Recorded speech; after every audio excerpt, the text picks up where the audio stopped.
ધાંગધ્રા તાલુકામાં તાજેતરમાં પડેલા ભારે વરસાદના કારણે ધોવાણ પામેલા રોડ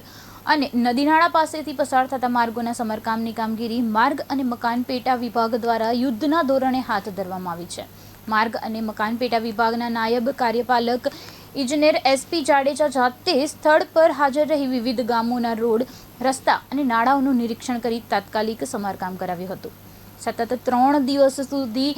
વરસાદી પરિસ્થિતિ પર નજર રાખી અસરગ્રસ્ત વિસ્તારોમાં ઝડપી કામગીરી કરવામાં આવી હતી અને એટલું જ નહીં, વરસાદ દરમિયાન વાવડી ગામ નજીક રેલવે અંડરબ્રિજમાં ફસાયેલા લોકોને પણ એસપી જાડેજાની હાજરીમાં તાત્કાલિક રેસ્ક્યુ કરવામાં આવ્યા હતા। માર્ગ અને મકાન વિભાગની ઝડપી કામગીરીને કારણે ગ્રામ્ય વિસ્તારના લોકોએ સંતોષ વ્યક્ત કરી વિભાગની પ્રશંસા કરી છે। એસી સાહેબ, પ્રજાપતિ સાહેબ, અમારા એક્ઝિક્યુટિવ એન્જિનિયર સાહેબ તેમજ જિલ્લા વહીવટી તંત્રમાં શ્રી ઈશિતા મેમ ડેપ્યુટી કલેક્ટરના માર્ગદર્શન નીચે અત્રેના પેટા વિભાગ દ્વારા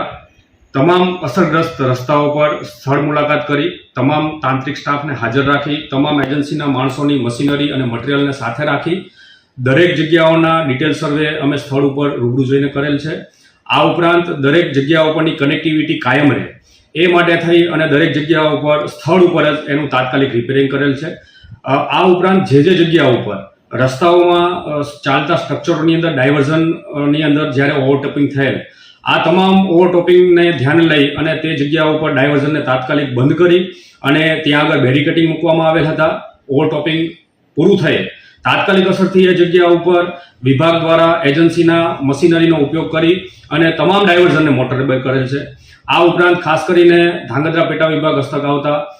રસ્તાઓમાં રાજસીતાપુર ભારત ચરાડી રસ્તો, થડા ભરાડા વસાડવા રસ્તો,